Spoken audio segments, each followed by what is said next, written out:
Let's dig into this news with Doug Porter. He's the chief economist with the Bank of Montreal and in Toronto. Hi, Mr. Porter. Good to see you. Thanks for making the time. It's my pleasure. I want to start off with the markets, and if you can help us and everyone watching tonight kind of understand what's going on and why we're seeing such a sell-off. Well, I think it all comes back to the inflation outlook and how central banks have to respond to that increasingly problematic inflation outlook. You know, we had that big, shocking increase in the U.S. Consumer Price Index reported last Friday. That still sort of is being onboarded by the markets. And you know, even with the sell-off we saw today, oil prices still held above $120 a barrel. And to me, that's really the key thing to watch here, because I think unless and until we get a break in oil prices, the upward pressure on inflation is just not going to let go. And I think what the markets are concerned about is the hill that central banks are going to have to climb here just keeps getting steeper with oil prices holding in and inflation pressures broadening out. You know, there's a concern that the central banks are going to have to crank interest rates even higher than what the markets thought before to really break inflation here. And I think the concern is that ultimately that hike in interest rates will, you know, not just break inflation, but also possibly lead to a downturn in the economy. Well, I think for a lot of Canadians watching tonight who are wondering about the possibility of more severe than anticipated rate hikes, they're wondering the same thing, right? Is it going to break us? Is it going to break our financial stability? Can you break it down for them? I mean, what kind of rate hikes do you think we're looking at? And how much does that differ even from what was anticipated, let's say, a month ago? Yeah, and just to give you a sense of how quickly things have moved, you know, if you think back just 3 months ago, if we look at one key interest rate, the U.S.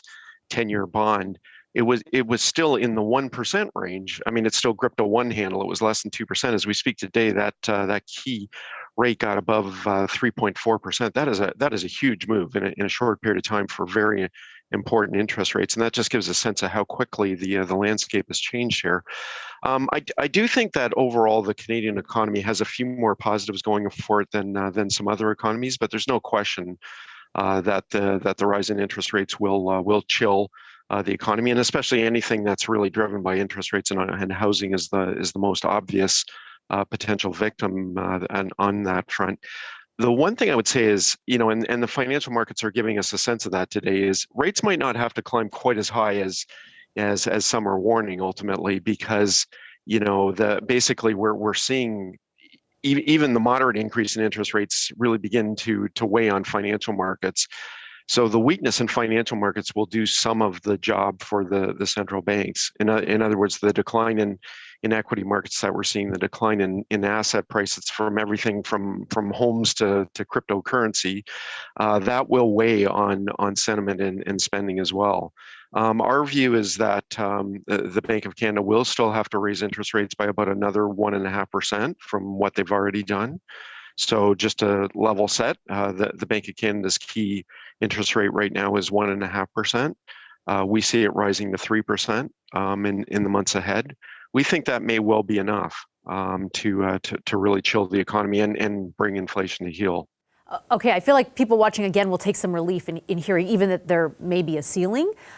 What will you sort of be able to read into, or what will give you the impression that it is enough? What are you watching to know for certain they won't even have to go, the rates won't have to go higher? Well, you know, again, I hate to keep harping on oil prices, but that's one thing I'll be watching very closely. Now, obviously, the central banks can't really do that much about oil prices, not directly in any event. The other things I'll be watching for is some signs that you know, the weakness we've seen in consumer spending on both sides of the border recently actually is weighing on consumer spending and starting to take a little bit of the steam out of consumer spending. I'll also be watching the supply chains. Of course, everyone's been talking about supply chains for a year and a half now. We've seen a little bit of improvement on that front, but there's still a lot of issues on that front. And you know, it doesn't help that, you know, we're seeing renewed lockdowns in China. That's certainly not the only issue at play, but that's another thing to watch for very closely here. The last thing are a number of other commodities. You know, oil isn't the only game in town, of course. It's the most important. but it's not the only commodity price that matters. And we actually have seen some weakness in some other key commodities, like lumber prices have fallen quite notably recently, and say things like copper prices, which is very economically sensitive, have started to back off a little bit recently. So there's the sense, I think, in financial markets, that some of the big increase we saw in commodity prices after Russia invaded Ukraine have actually started to back off a little bit. It's really only oil and gas that are, and some of the food prices that have really held up there. If you were to assess Canada's risk of a recession, what would you tell people watching tonight? If you mean over the next 18 months, Correct, yes. I think it's got to be seen as almost got to be seen as a 50-50 proposition at this point. I would have definitely ranked it lower as recently as a month ago, but the fact that oil prices just kept going, and we do see inflation pressures broadening out, especially in the U.S. That does raise the risk somewhat. It is quite possible we can still avoid one. That is entirely possible, but clearly the risks are rising. The longer oil prices keep going and the broader inflation pressures get. What would I just have a few seconds left, but what would help us avoid it? Third time. Bring in inflation. I think a break in oil prices Gotcha. would really be the savior at this point, frankly. Okay. Mr. Porter, real pleasure to have you on as always. Thank you for your insights. Yeah, you're welcome. Thanks for having me. Hi, I'm Vashi Capellos, host of Power in Politics. See more of our show by subscribing to the CBC News channel or click the link for another video.